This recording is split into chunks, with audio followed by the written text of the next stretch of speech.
एडुसेट्र दशम श्रेणीर जीवविज्ञान कार्यक्रम को समस्त को स्वागत करुछि। आज आमे आलोक श्लेषणर आलोक प्रक्रिया एवं अंधकार प्रक्रिया संबंध रे पढ़िबा।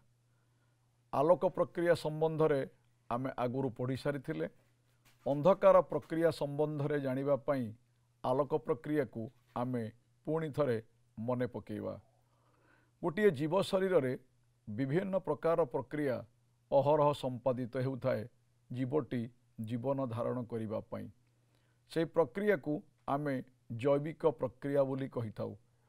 जो प्रक्रिया गुड़िक हेउछि पोषण, शोषण, रेचन एवं प्रजनन, एभली अनेक गुड़िए प्रक्रिया जीव शरीर रे संगठित हुए।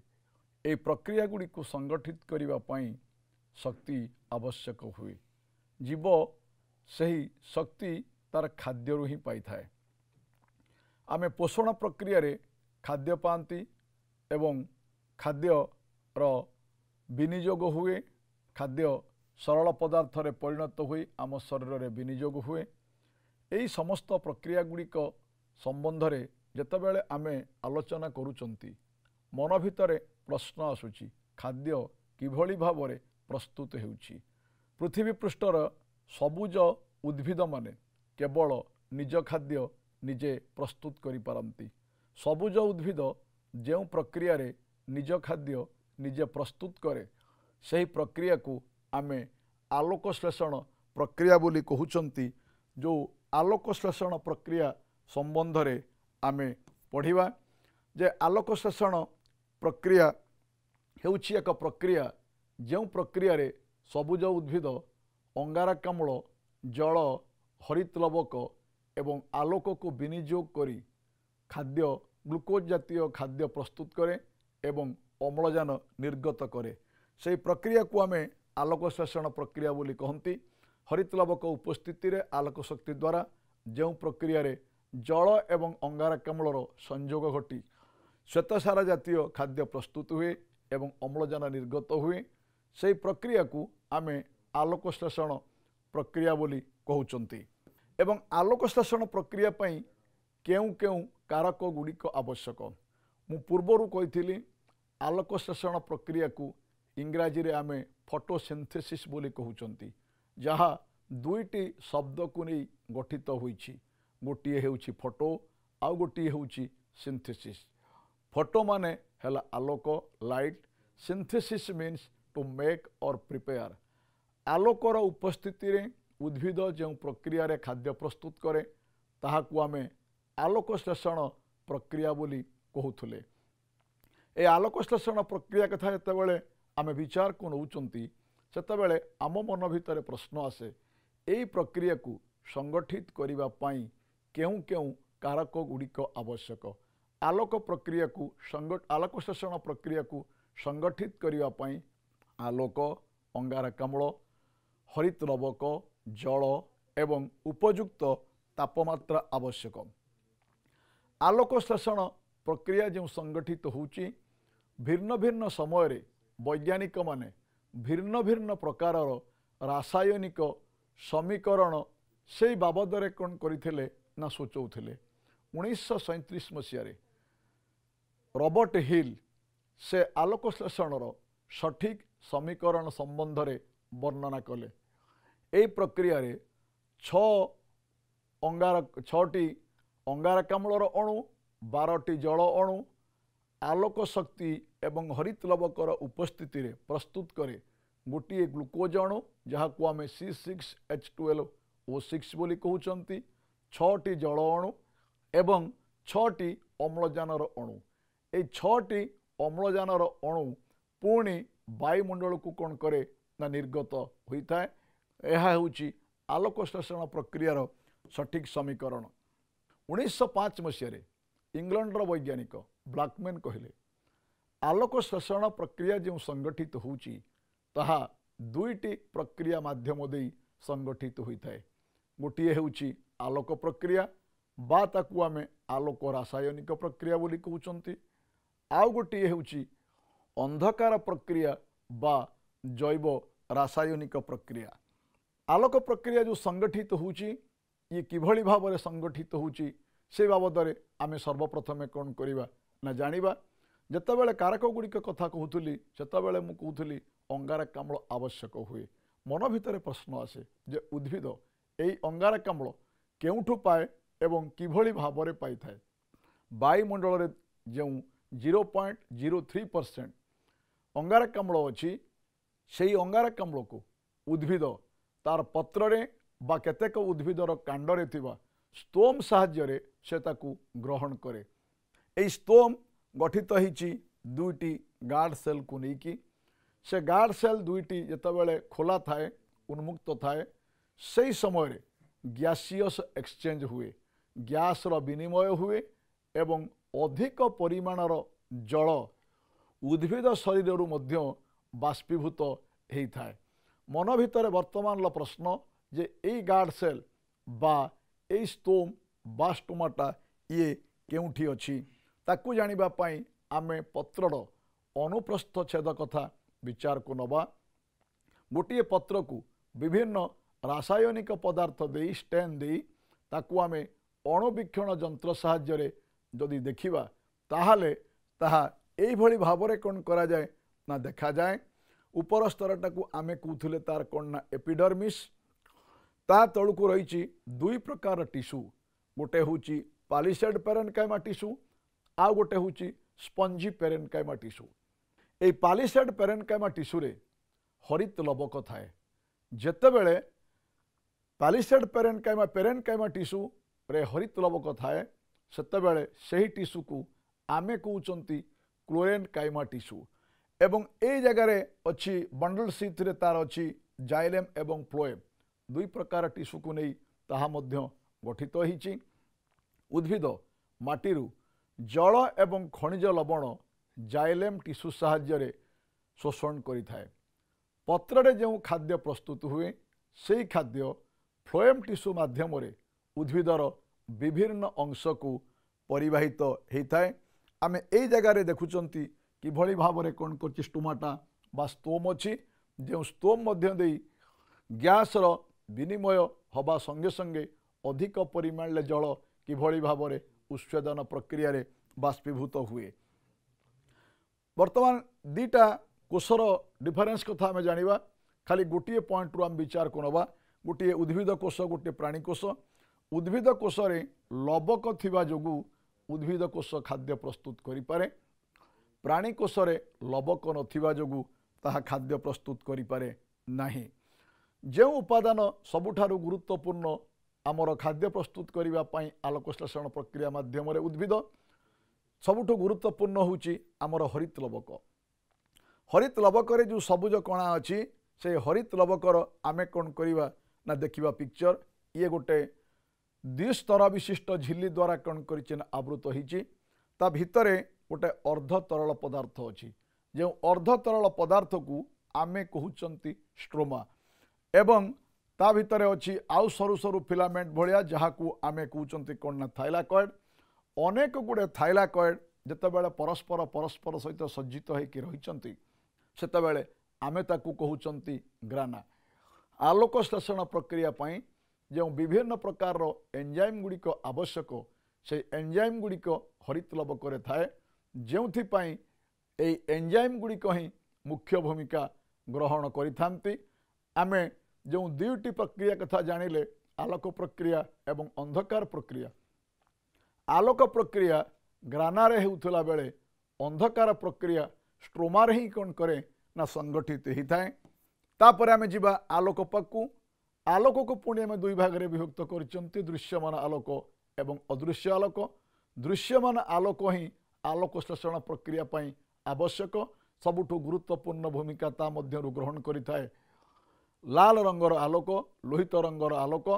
आमे जेतेबेले अदृश्य आलोक कथा विचार करूचंती ताहा दुई भाग रे पुणी विभक्त होईची अतिबाइगणी रश्मि एवं पारालोहित बा अवलोहित रश्मि। अतिबाइगणी रश्मि बा अवलोहित रश्मिर उपस्थिति रे सबुज उद्भिद तार खाद्य प्रस्तुत करि पारे नाही। तापरे जो विभिन्न वेवलेंथर आलोक सब कौन करना अच्छी सेटा आमे कौन करना देखुंती। जितेबाला 700 रु अधिका कौन करना वेवलेंथ तार हो जाऊँगी से आम नानोमीटर रु से आम कहते कौन ना अवलोहित रश्मि जितेबाला कौन कर 300 रु कौन करना कमी जाऊँगी से आम कहते अति बैगणी रश्मि जो रश्मि दुईटर उपस्थिति रे उद्भिद कौन करे ना तार खाद्य प्रस्तुत करें ना। तापर अंगारकाम्ल वायुमंडल अच्छी उद्भिद तार पत्र थिबा स्तोम साहाय्य ताहाको ग्रहण करे एवं जो उद्भिद गुड़िक जल रोचंती जहाँ को आमे जलज उद्भिद बोली कहती से माने जल द्रवीभूत अवस्था थिबा अंगारकाम्ल को विनियोग करी सेमाने सेमानंकर खाद्य प्रस्तुत करती। तापरे जे उद्भिदर किभली भाव में जलर उत्स माटीरू तार शेष भाग पर्यंत कौन करिछि ना प्रवाहित होउछि जो प्रक्रिया रे से प्रक्रिया को आमे उस्वेदन प्रक्रिया बोली कौन करती ना कहती से उस्वेदन प्रक्रिया रे आमे देखिबा water evaporates from the stomata in the leaves पत्र थिबा स्टोम साहाय्य रे जल कौन करे ना बाष्पीभूत हो जाए जहाँ फल कौन करे ना माटीरू गछर अग्रभाग पर्यंत जलर गोटे निरवच्छिन्न धारा प्रवाहित हुए। आमे ए पिक्चर जो देखुचंती ता देहरे किभली भाव में जाइलम टिश्यू कौन करना गुरुत्वपूर्ण भूमिका ग्रहण करुच्ची ताकू आमे जानि पारुचंती। सबुठ गुरुत्वपूर्ण जिनस होची तापमात्रा। तापमात्रा जितेबाला 5 डिग्री सेल्सियस रु कमिजिवो सेतेबाला आलोक शोषण प्रक्रिया पई जो एंजाइम गुड़िक आवश्यक से एंजाइम गुड़िक सेमानंकर कार्य संपादन करि पारंती नाही। तापमात्रा जितेबाला कौन करना अधिक हो सेतेबाला आलोक शोषण प्रक्रिया पई जो एंजाइम गुड़िक आवश्यक ताहा मध्य कौन करे ना कार्य करि पारे नाही। तेणु आलोक शोषण प्रक्रिया पई उपयुक्त तापमात्रा दरकार। आलोक शोषणर जो आलोक प्रक्रिया आमे से आलोक प्रक्रिया संबंध में कौन करिया प्रथमे जानिबा तापरे आमे जिबा अंधकार प्रक्रिया को। आलोक शोषणर आलोक प्रक्रिया ये 3टा सबस्टेज देकी कौन करे ना संगठित ही थाए। गोटाए होची हमर एक्साइटेशन ऑफ क्लोरोफिल क्लोरोफिल उत्तेजना सृष्टि होची। तापरे फोटोलिसिस ऑफ वाटर फोटोलिसिस 2टी शब्द को नहीं गठित होईची गोटे है फोटो आ गोटे हूँ लिसिस। फोटो माने है आलोक लिसिस माने हूँ भांगिबा ब्रेक। आलोकर उपस्थिति रे जल अणुर एठी कौन करे ना विभाजन हुए तापरे हूँ फोटोफस्फोरिलेशन। आम से बाबद में कौन करवा ना जानिबा जेतेबेले दृश्यमान आलोक पत्रर सबुज कणिकार कौन करे पड़े सेतेबेले गोटे कणिकारु आलोक आउ गोटे कणिका को कौन करे जाए शेषर जाही गोटे फोटो सिस्टम 1 बा आलोक केंद्र 1 पाखरे कौन करे ना पहुँचे जहाँ को आम P700 बोली कौन करिचंती ना कहउचंती। से कौन करे ना समस्त आलोक को सेठी ग्रहण करे। ग्रहण कला परे से कणिकाटी कौन करे ना उत्तेजित हुए। जेतेबेले से उत्तेजित होउची सेतेबेले से कौन करिची ना इलेक्ट्रॉन टी हरउची। जेतेबेले से इलेक्ट्रॉन हरउची सेतेबेले से कौन करिची ना जारित होउची एवं से इलेक्ट्रॉन परवर्ती समय कौन करिची ना विभिन्न वाहक अणु NADPH nicotinamide adenine dinucleotide phosphate माध्यम एवं विभिन्न कारक माध्यम शेष जाई ग्राहक पाखरे कौन करे पहुँचे। ग्राहक पाखरे पहुँचला परे NADP nicotinamide adenine dinucleotide phosphate ताहा NADPH रे कौन करे ना परिणत हुए। जेतेबेले NADP इलेक्ट्रॉन ग्रहण करे ताहा कौन करे ना विजारित होई थाए जहाँ को आमे एक्साइटेशन ऑफ क्लोरोफिल द्वारा कौन करिचंती ना जानुचंती। एवं एठी जहाँ जिनस संगठित होउची प्रथमे कौन करथिला ना P700 रे ही फोटो सिस्टम 1 ले ही कौन करथिला ना संगठित होइतला। आमे ए क्लोरोफिल जेतेबेले कौन करछि ना आलोक पाउची सेतेबेले से कौन करछि ना इलेक्ट्रॉन टी हरउची। इलेक्ट्रॉन टी हरैबा फल ताहा जारित होउची एवं nicotinamide adenine dinucleotide phosphate electron ग्रहण करी ताहा कौन करे ना विजारित हुए। एक्साइटेशन ऑफ क्लोरोफिल परे आमे वर्तमान जीवा फोटोलिसिस ऑफ वाटर पक्कू आलोकर उपस्थिति रे जल अणुर एठी कौन करे ना विभाजन हुए। विभाजन हवा फल एटी हाइड्रोजन आयन इलेक्ट्रॉन एवं अम्लजान कौन करे सृष्टि हुए। जो अम्लजान सृष्टि हुए से अम्लजान पत्रर स्तोम दे से बाहर को निर्गत हो जाए। जो इलेक्ट्रॉन कौन कला सृष्टि है से इलेक्ट्रॉन वर्तमान कौन करे जाई पहुँची थाए P680 रे से P680 रु पुणी इलेक्ट्रॉन कौन करे ना गति करि थाए P700 पाखकू। एई भली भाबरे कौन हुए ना एठी जेतेबेले कौन कला ना जल अणुर विभाजन हो गला। विभाजन हो जीवा फल अधिक परिमाण ले हाइड्रोजन आयन सृष्टि हवा फल सेठी एक अवक्रम बल कौन करे ना सृष्टि हुए। जो अवक्रम बलटी सृष्टि होउची से अवक्रम बल साहाय्य पुणी कौन हुए ना ADP एडेनोसिन डाइफॉस्फेट से कौन करे ATP रे परिणत हुए। आमे एटी वर्तमान देखुचंती फोटोलिसिस ऑफ लाइट रे किभली भाबरे कौन करिची ना दुईटी जल अणुर विश्लेषण हवा फल चारोटी हाइड्रोजन आयन एवं चारोटी इलेक्ट्रॉन एवं गोटे अम्लजानर अणु किभली भाबरे कौन करिची ना निर्गत होची। तापरे आमे जिबा फोटोफस्फोरिलेशन पक्कू। फोटोफस्फोरिलेशन होची जो अवक्रम बल सृष्टि है हाइड्रोजन आयन गच्छित हवा फल से अवक्रम बल जोगु ADP एडेनोसिन डाइफॉस्फेट गोटे इनऑर्गेनिक फॉस्फेट सहित प्रतिक्रिया करिकी से कौन करे ATP एडेनोसिन ट्राइफॉस्फेट रे कौन करे ना परिणत हुए। पूर्वर सृष्टि होइथिबा NADPH प्लस ATP ए उभय मिसी आलोक श्लेषण शक्ति सृष्टि करती। जो आलोक श्लेषण शक्ति परवर्ती समय रे अंधकार प्रक्रिया रे विनियोग हुए।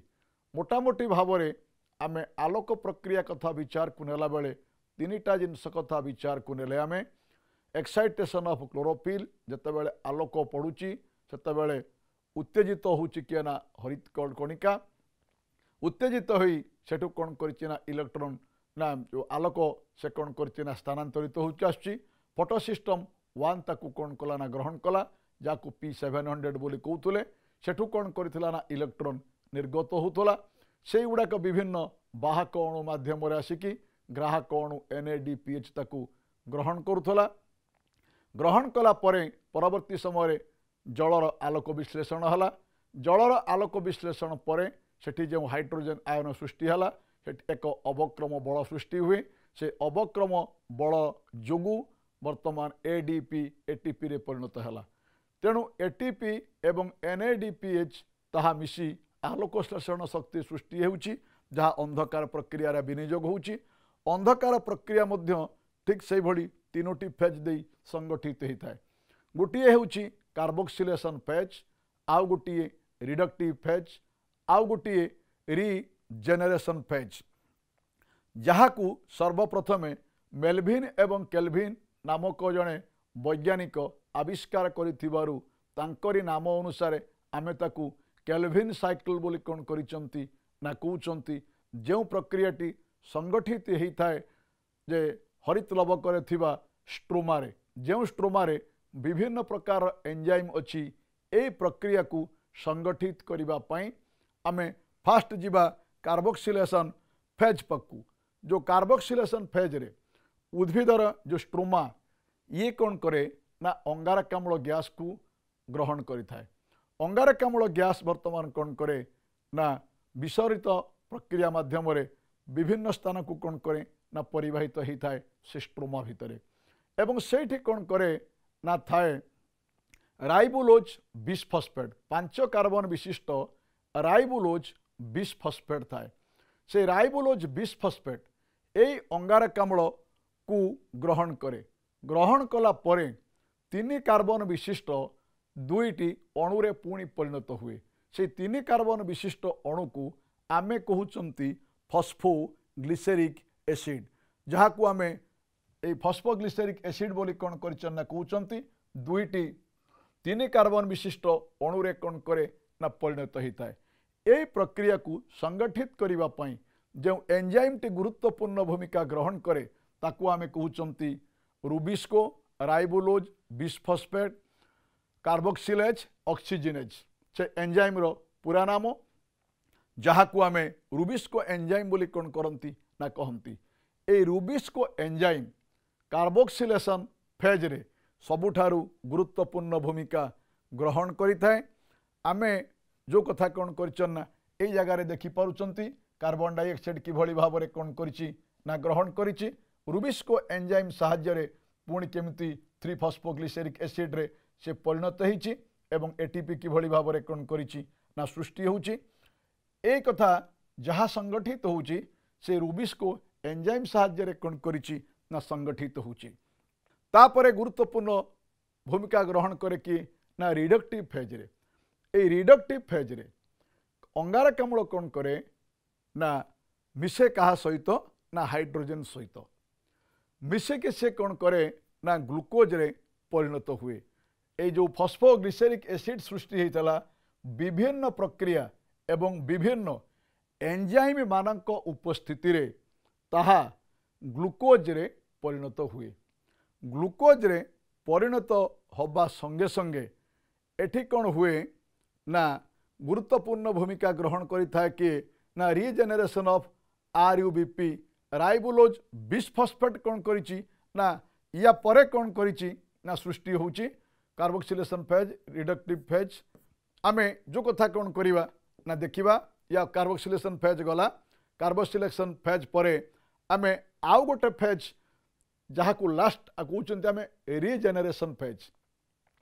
ए रिजेनेरेशन फेज रे पुणी उत्पन्न होता है किए ना ये जो 3-फॉस्फोग्लिसरिक जो 5 कार्बन विशिष्ट राइबोलोज बिसफॉस्फेट 5 कार्बन विशिष्ट राइबोलोज बिसफॉस्फेट कौन करे ना पुणी तैयारी होता है। आमे जो 5 कार्बन विशिष्ट राइबोलोज बिसफॉस्फेट कथा प्रथमे विचार को नहीं थिले विभिन्न प्रक्रिया माध्यम देकी ताहा आसी कौन करे ना पुणी से जगार ही पहुँची थाए जहाँ को आमे कार्बोक्सिलेशन फेज बोली प्रथमे कहते कार्बोक्सिलेशन फेज परे आमे कहले कौन ना रिडक्टिव फेज परे परे आउ गोटे फेज अच्छी जहाँ को आमे कहते रिजेनेरेशन फेज से रिजेनेरेशन फेज रे पुणी कौन करिछि ना तू सृष्टि होउछि। आमे मोटामोटी भाव में जदि विचार को नबा ताले आमे एठी जानिबा जे किभली भाव में जे जो प्रक्रिया संगठित होउछि अंधकार प्रक्रिया से प्रक्रिया 3टी पर्याय मध्य देकी किभली भाव में कौन करिछि ना संगठित होउछि। 3टा पर्याय को आमे जतेबेले कौन कले विचार को नेले प्रथमे आमे जानिचंती जे अंगारकाम्लर कौन कला ना विनियोग हला। अंगारकाम्लर विनियोग हला कहार उपस्थिति रे ना रुबिस्को एंजाइम रो उपस्थिति रे जेउठी 2टी 3 कार्बन विशिष्ट फॉस्फोग्लिसरिक एसिड सृष्टि हला। 3 कार्बन विशिष्ट फॉस्फोग्लिसरिक एसिड सृष्टि हो सारा परे तापरे वर्तमान कौन करिवो ताहा पुणी परिणत हबो कुतरे ना ग्लूकोज रे परिणत हो सारा परे तापरे कौन करिवो ना सृष्टि हबो पुणी से 5 कार्बन विशिष्ट राइबोलोज बिसफॉस्फेट जहाँ को आमे रिजेनेरेशन बोली कौन करिचंती ना कहउचंती। तेणु मोटामोटी भाव में आमे जानिले जे आलोक प्रक्रिया एवं अंधकार प्रक्रिया 2टी प्रक्रिया माध्यम देकी आलोक श्लेषण प्रक्रिया संगठित होउछि। तेणु आलोक प्रक्रियार ठीक परे परे अंधकार प्रक्रिया आरंभ होता है। तार कारण होउछि एटीपी सृष्टि नहेले यही समस्त कार्यगुड़िक संगठित हो पारे नाही। तेणु एटीपी सृष्टि हुए आलोक प्रक्रिया रे। तेणु आलोक प्रक्रियार परे परे अंधकार प्रक्रिया कौन करिछि ना संगठित होउछि जो बाबदरे आमे वर्तमान कौन कले ना जानिले। तेणु आमे जतेबेले अंधकार प्रक्रिया कथा विचार करूचंती सेतेबेले 3टा स्टेप कथा कौन करिवा ना विचार करबा आमे carboxylation phase reduction phase and regeneration phase ए 3टा जिनस कथा को जदि आमे विचार करबा ताहले आलोक श्लेषण भलिया जो जटिल प्रक्रियाटी संगठित होउछि से प्रक्रियाटी को सहजरे आमे कौन करिवा ना बुझी पारिबा। जते सहजरे आमे ताकू पढ़ी दउचंती सेते सहज नुहे अनेक जटिल प्रक्रिया देकी या संगठित होता है। आज तो समय हो जाइए कार्यक्रम को एठी रखी रहूँ धन्यवाद।